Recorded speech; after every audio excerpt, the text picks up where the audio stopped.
Nessa entrevista de hoje, nós vamos falar sobre o planejamento nas aulas virtuais. Neste biênio 2020-21, nós tivemos um movimento interessante de muitas mudanças. Num primeiro momento, lá em março de 2020, os nossos estudantes e professores tiveram que migrar da modalidade presencial para a modalidade virtual. Agora, em 2021, nós temos o desafio de fazer o movimento inverso, ou seja, migramos do virtual para o presencial. Para conversar sobre essa temática, eu tenho aqui no nosso estúdio a professora Marilena e a professora Ione. Vamos começar por parte, professoras. Primeiro vamos falar deste movimento do presencial para o virtual, voltando aí no nosso tempo para março de 2020. Como foi esse movimento, professora Marilena? Bom, acho que primeiro foi uma situação inusitada, não é? Porque a gente começava o ano, né, na ideia da normalidade, ouvindo, né, sobre a pandemia fora do Brasil e de repente, final de março, a gente estava acometido aqui no país também com a pandemia, não é? Início de março, praticamente, a gente começava a parar tudo, não é? A parte presencial dos encaminhamentos e a gente passar por uma outra situação desafiadora. Eu diria isso nesse primeiro momento, de grande desafio. E isso, Ione, professora Ione, envolveu fazer os professores repensarem o seu planejamento. Isso, como a prof. Marilena falou, né? Nós tivemos lá a nossa semana pedagógica, planejamento tudo prontinho, as aulas organizadas, lançadas. E aí, de uma semana para outra, né, a faculdade também entrou num processo emergencial e nós tivemos que replanejar, refazer o nosso processo pedagógico. E o que foi mais difícil, né? Nós tínhamos pensado em aulas que estaríamos dentro de um ambiente físico, lidando com a indisciplina, com o contato do corpo, com os olhares dos alunos, com a recepção. Quer dizer, era todo um ambiente mais aconchegante. E aí, de repente, agora nós temos que nos replanejar, né, mudar todo o nosso fazer pedagógico e ir para uma telinha, né, de computador, de TV, onde não conseguimos mais ver a carinha dos nossos alunos todos ao mesmo tempo, né? E se víamos não era com muita clareza, e a partir daí começar as nossas aulas, né? Foi um processo penoso, mas eu acho que também foi muito surpreendente, e se a gente analisar hoje, acho que foi assim um ano de muito aprendizado, porque, né, nós vimos que todos nós professores sabíamos lidar muito mais com as aulas online do que nós mesmos acreditávamos, né? Então, com o apoio da faculdade, com o apoio do pessoal da tecnologia, com os recursos que a faculdade ofereceu, a gente conseguiu reestruturar o nosso planejamento e conseguimos atingir os nossos objetivos nas aulas online. Nesse momento, né, professora Marilena, um dos grandes desafios foi buscar o engajamento dos estudantes nessas aulas, né? Eu acho que essa foi uma questão primordial, sobretudo porque a gente percebeu, assim, acho que a maioria de nós percebeu que há uma grande diferença entre redes sociais, a utilização de redes sociais e das plataformas educativas, não é? E assim como nós, como a professora Ione também disse, nós, professores, no primeiro momento, a gente também teve que reaprender muitas coisas, a utilização dessas plataformas. Eu acho que essa questão dos acadêmicos também. Então, num primeiro momento, a gente teve uma queixa, não é? Num primeiro momento, parecia uma situação para eles inovadora, não é? E uma situação de que, assim, circunstancial, a impressão que eu tinha que eles não acharam bacana, assim, mas depois começaram a ter uma resistência em relação às aulas, não é? E sobretudo disso, né? Acho que uma das questões era de chamar, mas paulatinamente a gente foi tendo adesão. Houve há uma grande diferença, pelo menos na minha percepção, do primeiro semestre do ano passado para o segundo, não é? O primeiro semestre foi um semestre, assim, eu diria de conflito emocional, de uma série de coisas, de desapegos, né? De não saber lidar com o espaço doméstico, né? O espaço doméstico, a vida privada, né? Uma série de coisas. Então, acho que foi um pouco disso, acho que meio que perdeu o chão. Os acadêmicos também tiveram isso, evidentemente, acho que a gente também, mas assim, paulatinamente, acho que essas questões emocionais, essas questões assim de ambiência mesmo, de ir se colocando, elas foram se acalmando, não é? E acho que uma questão bacana é perceber também, os acadêmicos se perceberem, não é? Na sua organização do estudo, né? Na sua organização do estudo. Então, também acho que isso é um pouco normal, entre aspas, a gente ter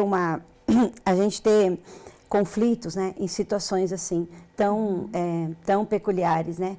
Uma situação que nenhum de nós nunca viveu isso, né? Eu costumo pensar assim, a gente nunca passou por guerra, né? Tem muitos países europeus que passaram por guerra, que conhecem esses conflitos grandes, as questões emocionais, né? De desestruturar o cotidiano. Porque eu acho que isso que a pandemia fez com a gente, né? Ela nos desestruturou e a gente se ressignificou. Então, acho que aos poucos os acadêmicos foram percebendo isso, né? Eles foram percebendo, então por isso que acho que tem um equilíbrio entre o primeiro e o segundo semestre do ano passado.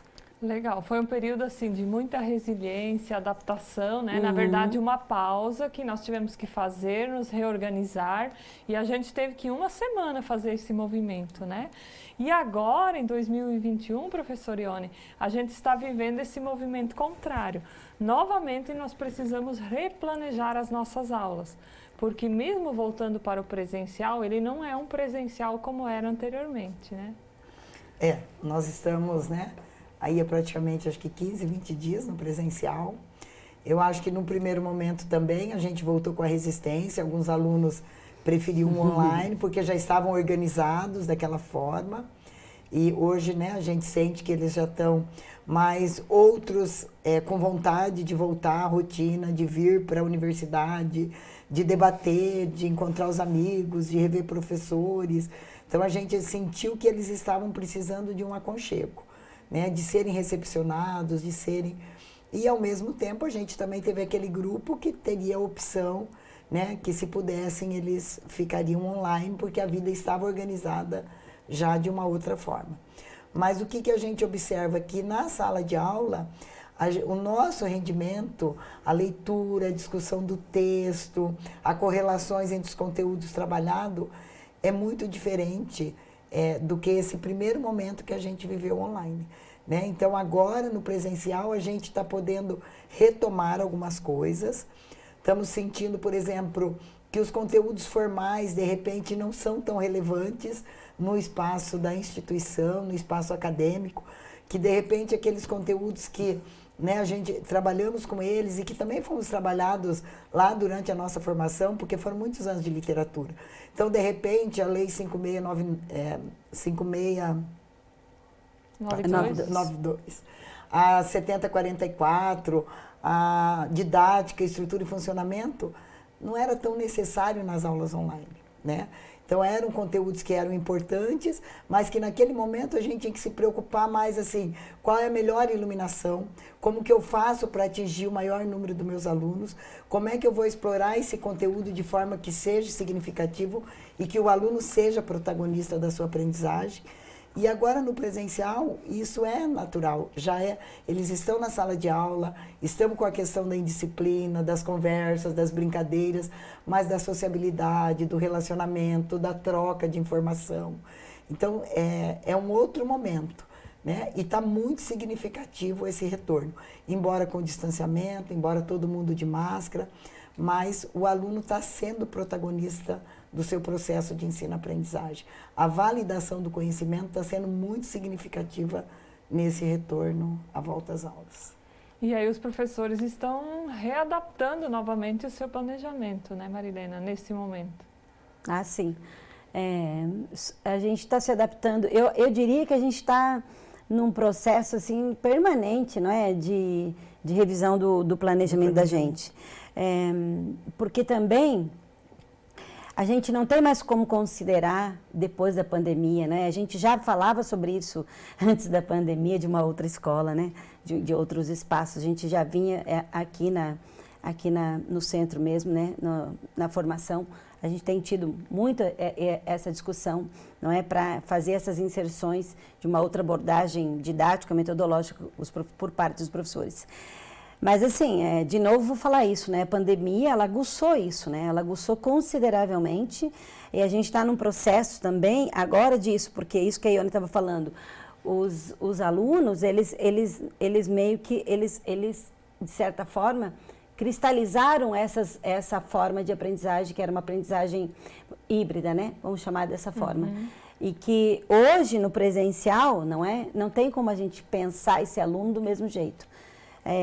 Por uma série de questões, né? Esses alunos passaram pela pandemia, passaram pelo Covid, provavelmente perderam pessoas próximas, enfim, todo o parte emocional. Mas a gente vê esse engajamento, né? A gente vê essa vontade dos acadêmicos de estarem aqui, a gente vê essa vontade da conversa. Também acho que é um momento nesse semestre também não desvalorizar o processo, os processos de aprendizagem, evidentemente, mas dos encontros, né, com os alunos, da escuta, né? Então, eu acho que a gente não está deixando de aprender, mas a gente está se permitindo uma escuta junto com os estudantes. E eu acho que o planejamento passa por aí. Passa por essa sensibilidade, passa por esse processo de se sentir fortalecido porque teve uma resiliência, que conseguiu chegar até aqui, que conseguiu... Eu vejo o pessoal do último ano, né? A gente está ali entre primeiro e último ano, né? Eles falam assim, professora, que bom, né? Que a gente está aqui, a gente continuou, né, ali no online, a gente conseguiu, então eles olham para eles mesmos, né? É muito bom isso. Então, a gente tá num processo permanente de replanejar e indiscutivelmente essa questão híbrida, né? Eu particularmente achei muito interessante. Eu acho que os espaços de aprendizagem elas podem ter uma relação presencial e virtual, né? Online. Bacana. Eu acho que é muito enriquecedor isso. Excelente. Que bom. E, de fato, assim nós todos, professores, vamos nos adequando, nos adaptando, planejando, melhorando nossas práticas. Afinal, a resiliência faz parte da nossa condição humana. E o nosso cérebro, ele tem essa capacidade incrível de se adaptar e evoluir.